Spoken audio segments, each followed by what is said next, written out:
IIT graduate हैं दिल्ली के मुख्यमंत्री अरविंद केजरीवाल। एक महंत है यूपी के मुख्यमंत्री योगी आदित्यनाथ। दोनों ही मुख्यमंत्रियों में जमीन आसमान का फर्क। कोई खुद को कहता है मालिक, कोई महज संरक्षक।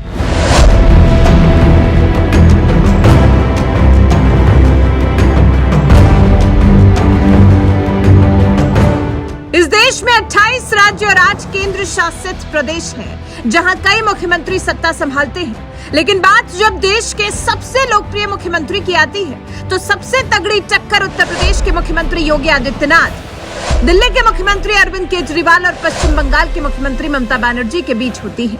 और इस रेस में यकीन मानिए सबको पछाड़ते हुए एक नाम सबसे आगे नजर आता है। वो नाम है योगी आदित्यनाथ, जो एक सन्यासी होने के बावजूद IIT ग्रेजुएट मुख्यमंत्री केजरीवाल को भी पछाड़कर नंबर 1 मुख्यमंत्री बन गए। और इन दोनों ही मुख्यमंत्रियों में कितना बड़ा फर्क है, ये आपकी सोच में कितना बड़ा फर्क है।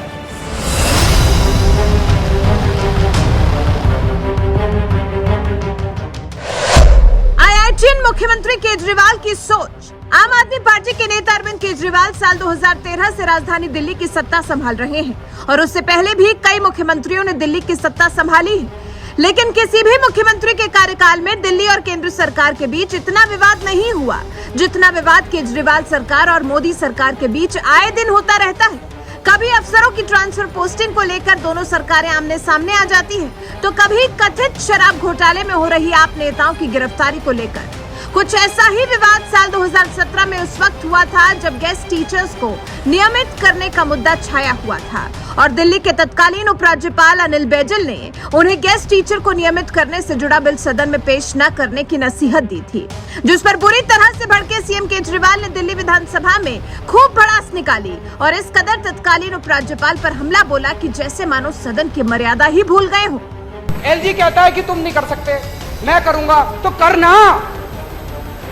परेशान हो गए हम लोग 2.5 साल से, ये भी परेशान हो गए, हम भी परेशान हो गए। करो फिर, हमारी पावर है, हमारी पावर है। जब तक हम कह रहे थे करो करो करो करो, तो कह रहे थे तुम करो। आज हमने कर दिया तो कह रहे हम करेंगे, तो करो ना भाई, क्यों नहीं कर रहे? आपके एलजी साहब, अगर असेंबली की पावर है तो आज हो रहा है ये। तो आपकी प्रोसीजर क्या है कि लॉ डिपार्टमेंट का ये नहीं आया, तो हमको जनता बेवकूफ है जो हमको चुना था? तो लॉ सेक्रेटरी को ही चुन लेती जनता। जनता ने मुख्यमंत्री को चुना था, जनता ने एजुकेशन मिनिस्टर को चुना था, जनता ने आपको चुना था, तो जनता बेवकूफ है? जनता लॉ सेक्रेटरी को चुन लेती? क्या जरूरत थी मुख्यमंत्री को चुनने की? बेवकूफ मत बनाओ आप। आज अगर यहाँ पे जो अभी वो उप मुख्यमंत्री ने बोला, अगर यहाँ कोई प्राइवेट मेंबर भी बिल पेश कर दे और ये पास हो जाए, कोई नहीं पूछने वाला लॉ सेक्रेटरी को और फलाने ढिमके सेक्रेटरी को। ये सेक्रेटरी चला ले तो ये देश डूबता थोड़ी, हमारी थोड़ी जरूरत पड़ती। ये ब्यूरोक्रेसी से नहीं चलता देश, डेमोक्रेसी से चलता है देश। दिल्ली के मालिक हम हैं, दिल्ली के मालिक ये लोग नहीं है। ये हमारे ऑर्डर को पास करेंगे, मानेंगे, हम दिल्ली चलाएंगे।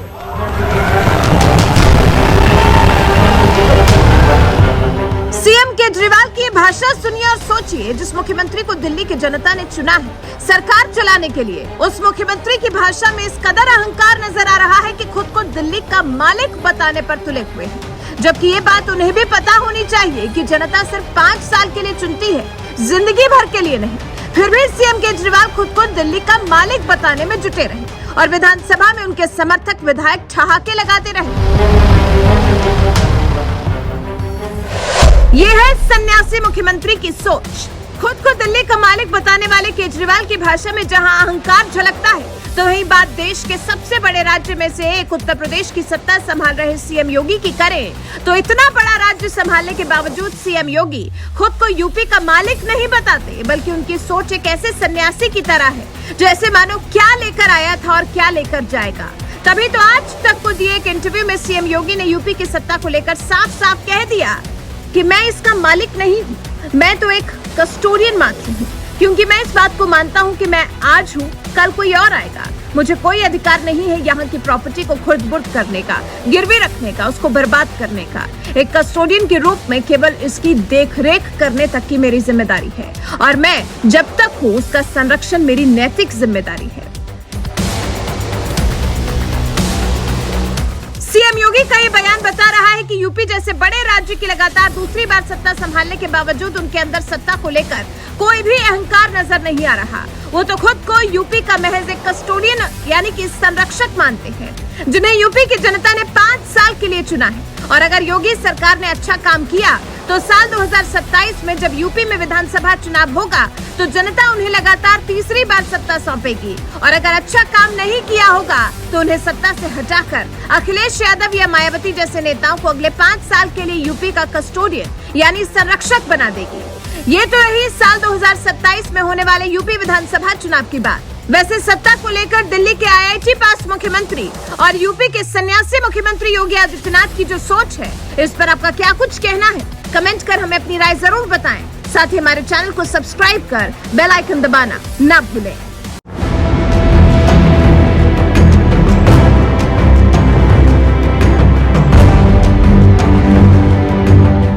उत्तर प्रदेश सरकार को इन्वेस्टर समिट में 35 लाख करोड़ रुपए के निवेश के प्रस्ताव प्राप्त हुए और अगर अब तक का हम देखें तो यह बढ़कर के लगभग 38 लाख करोड़ रुपए के निवेश के प्रस्ताव उत्तर प्रदेश शासन को उपलब्ध हो चुके हैं।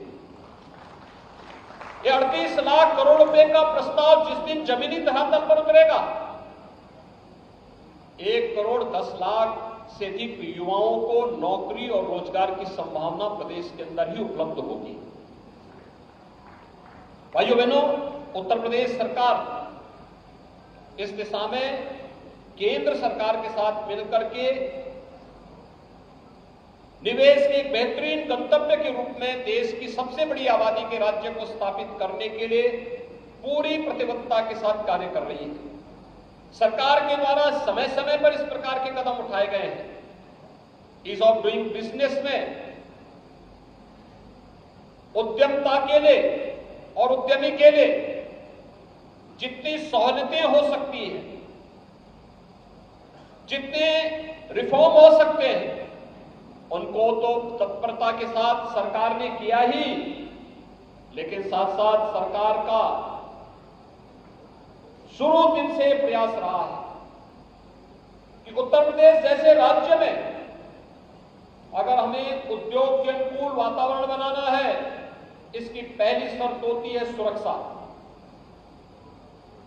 प्रदेश के अंदर अपराध और अपराधियों के प्रति जीरो टॉलरेंस की सरकार की नीति आज देश के अंदर नजीर मानी जाती है और हम लोगों ने इस मामले में पूरी मजबूती के साथ इस बात को कहा है।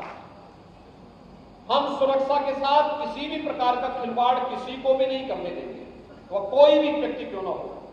अगर उसने सुरक्षा के साथ खिलवाड़ करने का दुस्साहस किया तो उसको उसका खामियाजा भी भुगतना पड़ेगा।